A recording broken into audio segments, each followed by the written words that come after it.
Sometimes you got more money than you have time. That somebody went to school for 4 years, right? And then how long you think it's gonna take me to do this stuff, like to learn it?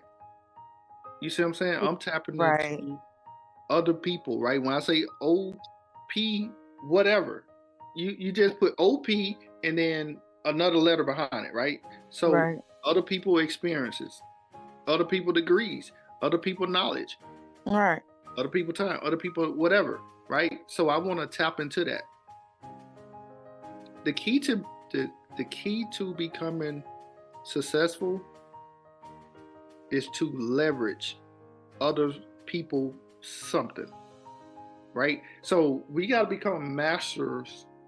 Like when I say a master, like you got to become a master at leveraging